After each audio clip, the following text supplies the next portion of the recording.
살고 싶으면 국어를 해. 살고 싶으면 국어를 하라. 송 기자, 네. 무슨 사건인지 먼저 설명해 주시죠. 네, 이게 안타깝게도 아버지가 자신의 친딸한테 한 얘기인데요. 예, 인천시 남동구에서 50대 남성이 자신의 친딸에게 국어를 강요한 혐의로 재판에 넘겨졌습니다. 딸의 나이는 7살이었는데요. 이 50대 남성은 2019년 8월에 인천시 남동구의 로데오 거리에서 7살 딸에게 국어를 강요하면서 돈통을 들게 하고 살고 싶으면 국어를 하라 이렇게 소리를 질렀다고 합니다. 그리고 그 옆에서 기타를 친 것으로 조사가 됐습니다. 제가 예전 기사를 좀 찾아보니까 중국 상하이에서 2019년에 한 아버지가 숙제를 하지 않았다는 이유로 10살 아들한테 음식을 구걸하라고 기차역으로 내보냈어요. 그리고 같은 해 말레이시아에서도 한 아이를 유모차에 태워놓고 부모가 앞에 플라스틱 통을 놓고 구걸을 시키기도 했어요. 저 이런 사건 외국에서만 일어나는 줄 알았습니다. 그런데 우리나라에서 벌어진 사건이고 다른 사람도 아니고 친아버지가 자신의 딸에게 이런 행위를 시켰다는 거예요. 이 도대체 왜 이렇게 했던 건가요? 자, 일단 당시 이 친부가 친딸에게 했던 말은 살고 싶으면 일어나서 통 똑바로 들어라. 그리고 또 병원비를 모아야 하니까 돈통 들고 구걸해라. 거든요. 그래서 병원비를 모아야 한다. 이게 도대체 무슨 말인가? 이 친부의 말은 이래요. 이 딸, 다른 사람도 아니라 딸의 병원비를 마련하기 위해서 딸에게 직접 구걸을 시킨 것이다. 라는 말을 했는데요. 이 인천 구월동이 시청 근처에 대단히 번화한 곳이고 또 게다가 당시 시간이 정오 무렵이잖아요. 네, 오후 1시 조금 전인데 당시에 그날의 그 기온이 32도씨였다고 합니다. 32도요. 굉장히 더운 날 딸에게 이런 일을 시킨 거죠. 이 성인도 버거운 더운 날씨에 7살 딸에게 그리고 자신의 병원비를 마련하라고 이런 식으로 시켰던 건데 근데 과연 이게 뭐 병원비인지 아닌지도 모르겠습니다만 교수님, 네. 이 딸한테 이런 걸 시키는 건 대체 왜 그런 건가요? 이거 좀 약간 이상한 가족 관계라는 점을 좀 더 조사를 해봐야 되지 않을까 싶은데 지금 남자는 50대고요.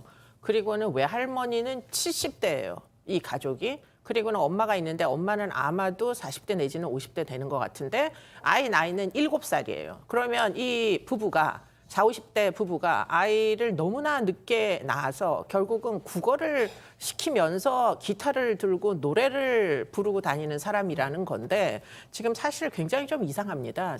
이런 이제 가족은 한국에서는 뭐 그렇게 쉽게 발견할 수 있는 가족 구성원들은 아닌 것 같고요. 그래서 이제 보면은 이게 지금 정신적으로 혹시 문제가 있는 사람이 아닌가 이런 이제 의심을 할 수밖에 없는 게 지금 이제 그 아이에게 돈통을 들고서는 국어를 하라고 시켰는데 아이의 병원비 때문이다라고 주장하는데 아이가 아프다는 증거는 지금 없어요. 그렇기 때문에 지금 이 사람이 하는 얘기만 믿고 지금 이 사건을 우리가 그대로 옮겨놓고 해석을 해도 되는지 약간 좀 의문이 듭니다. 만약에 정신적으로 취약한 사람이고 그리고는 딸이 생겼는데 딸도 보호를 할 수 없는 지경이라면 사실은 사회복지적으로 이런 사람들은 주민센터에 의해서 관리가 됐었어야만 해요. 그런데 그러지 않고 지금 아버지도 좀 굉장히 취약한 것 같고 7살 딸은 지금 학대 상황에 놓여 있는 것 같고 왜 아무런 구제가 안 되고 있었는지 굉장히 의문이 드는 사건입니다. 일단 저희 입장에서는 이 가족들이 어떤 상황에 놓여 있는지 구체적으로 알 수는 없습니다. 그래도 1000번 양보하고 10,000번 양보해도 실제로 그런 병원비가 필요했고 그렇기 위해서 돈을 벌어야 한다고 했어도 아버지가 직접 일할 수도 있는 거고 딸한테 이런 행위를 시킨다는 것 자체가 그냥 아동 학대인 거죠. 뭐 아동학대가 명백해 보여요. 왜냐하면 이게 구실이 딸의 병원비였는데 30병원 넘는 땡볕에 아이를 세워놓는데 그럼 안 아프던 아이도 아프지 않겠습니까? 그렇죠. 저는 이 얘기를 듣고 제가 정말 아주 어렸을 때 그때만 해도 이제 대한민국이 그렇게까지 뭐 경제적으로 좋지 않았을 때 그때는 장애를 가지신 분들이라든가 아니면 아주 어린 친구들이 이렇게 구걸하면서 길에 서 있었던 기억이 있어요. 지금 한 세대 전 얘기입니다. 지금 와서 딸과 함께 딸의 병원비를 구걸하기 위해서 아이는 돈통을 들고 있고 옆에서 기타를 치고 있다라고 하는 게 완전히 달력 정도가 아니라 그냥 역사책을 거슬려간 그런 느낌이에요. 이해하기 어렵습니다, 진짜.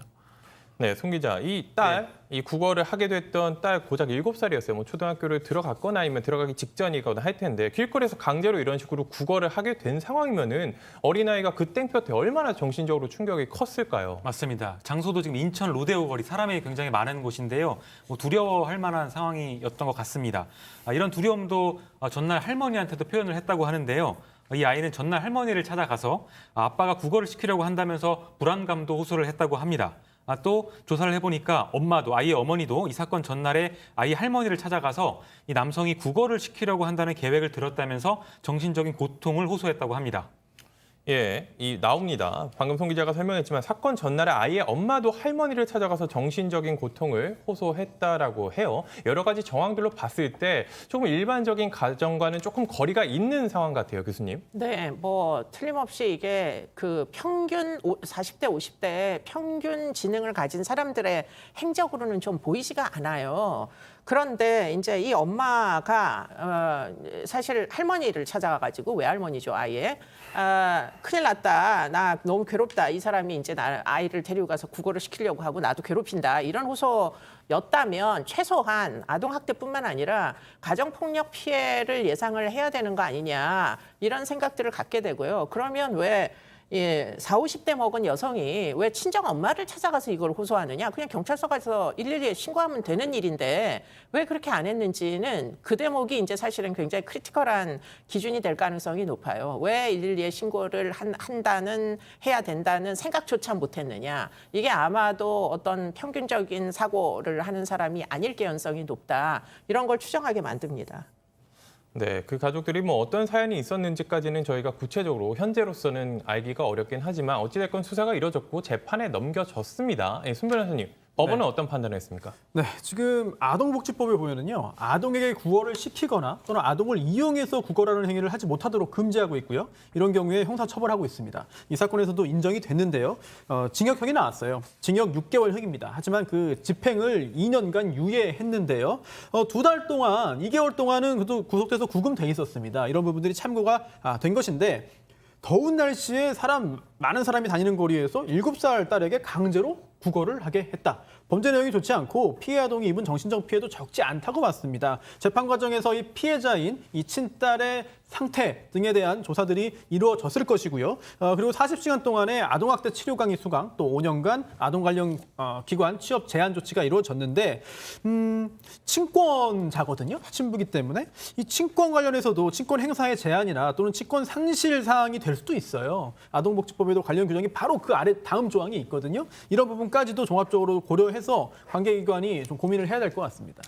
네, 집행유예가 나왔는데 일단 법원은 수사 기록이라든지 직접 사건 당사자를 불러서 증언을 들을 수 있기 때문에 실제로 어떤 사정이 있었는지 저희보다는 더 구체적으로 알았을 겁니다. 그리고 이 재판부가 딸의 병원비를 마련하려고 범행을 했다 이렇게 적시한 걸로 봐서는 실제로 이제 병원비를 마련하려는 목적이 있었던 걸로는 보이는 상황이고요. 그런데도 이 양 변호사님, 이게 사실 저는 집행유예, 이게 딸의 병원비 때문에 이런 행위를 한 게 집행유예가 나온다. 저로서는 사실 이해가 쉽지 않거든요. 집행유예가 나온다는 얘기는 그 딸이 다시 그 아버지 밑에서 살아야 한다라는 겁니다. 그리고 아까 이제 이수정 교수님도 의문을 표했지만 처음부터 이 가족은 왜 이 아이의 구제를 위해서 국가기관에 신고할 생각을 못했을까? 그 얘기는 뭐냐면 공적인 보호장치가 충분치 못하거나 아니면 공적인 보호장치를 신뢰하지 못했던 겁니다. 이런 일이 생겼을 때 경찰에 갔으면 도움을 받을 수 있겠다는 생각을 못했거나 아니면 실제로 신고를 한다고 해도 무슨 조치가 있었을까? 그 결과가 저는 재판에서 드러난 건데요.